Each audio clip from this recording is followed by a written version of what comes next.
गायत्री साधना के लिए स्वस्थ और शांत चित्त की आवश्यकता है। चित्त को एकाग्र करके मन को सब ओर से हटाकर तन्मयता, श्रद्धा और भक्ति भावना से की गई साधना सफल होती है। यदि ये सब बातें साधक के पास ना हो तो उसका प्रयत्न सफलदायक नहीं होता। उद्विग्न, अशांत, चिंतित, उत्तेजित, भय एवं आशंका से ग्रस्त मन एक जगह नहीं ठहरता। वह क्षण क्षण में इधर उधर भागता है। कभी भय के चित्र सामने आते हैं, कभी दुर्दशा को पार करने के उपाय सोचने में मस्तिष्क दौड़ता है। ऐसी स्थिति में साधना कैसे हो सकती है? एकाग्रता न होने से न गायत्री के जप में मन लगता है, न ध्यान में। हाथ माला को फेरते हैं, मुख मंत्रोच्चार करता है, चित्त कहीं का कहीं भागता फिरता है। यह स्थिति साधना के लिए उपयुक्त नहीं। जब तक मन सब ओर से हटकर, सब बातें भुलाकर एकाग्रता और तन्मयता के साथ भक्ति भावना पूर्वक माता के चरणों में नहीं लग जाता, तब तक अपने में वह चुंबक कैसे पैदा होगा जो गायत्री को अपनी ओर आकर्षित करे और अभीष्ट उद्देश्य की पूर्ति में उसकी सहायता प्राप्त कर सके। दूसरी कठिनाई ये है श्रद्धा की कमी। कितने ही मनुष्यों को मनोभूमि बड़ी शुष्क एवं अश्रद्धालु होती है। उन्हें आध्यात्मिक साधनों पर सच्चे मन से विश्वास नहीं होता। किसी से बहुत प्रशंसा सुनी तो परीक्षा करने का कौतूहल मन में उठता है कि देखें ये बात कहाँ तक सच है।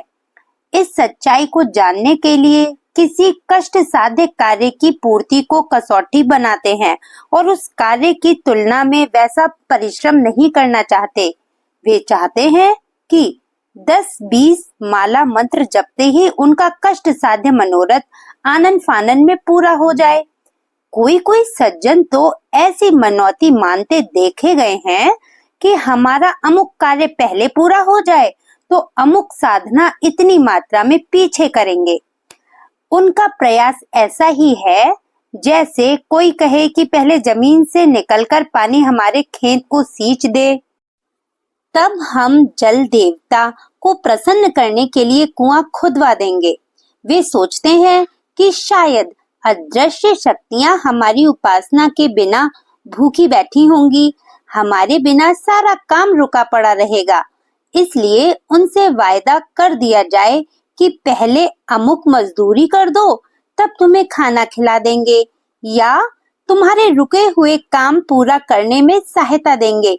ये वृत्ति उपहासास्पद है, उनके अविश्वास तथा ऊंचेपन को प्रकट करती है। अविश्वासी, अश्रद्धालु, अस्थिर चित्त के मनुष्य भी यदि गायत्री साधना को नियम पूर्वक करते चलें तो कुछ समय में उनके ये तीनों दोष दूर हो जाते हैं और श्रद्धा, विश्वास एवं एकाग्रता उत्पन्न होने से सफलता की ओर तेजी से कदम बढ़ने लगते हैं।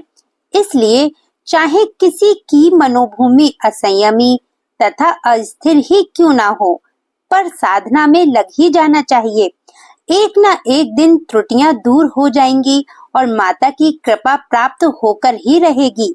श्रद्धा और विश्वास की शक्ति बड़ी प्रबल है। इनके द्वारा मनुष्य असंभव कार्य को भी संपन्न कर डालता है। भगीरथ ने श्रद्धा के बल से ही हिमालय पर्वत में मार्ग बनाकर गंगा का पृथ्वी पर अवतरण कराया। श्रद्धा और विश्वास के प्रभाव से ही ध्रुव और नामदेव जैसे छोटे बालकों ने भगवान का साक्षात्कार कर लिया। इसी आधार पर तुलसीदास और सूरदास जैसे वासनाग्रस्त व्यक्ति संत शिरोमणि बन गए। इसलिए यदि हम इस महान शक्ति का आश्रय लें तो हमारे चित्त की चंचलता और अस्थिरता क्रमशः स्वमेव दूर हो जाएगी।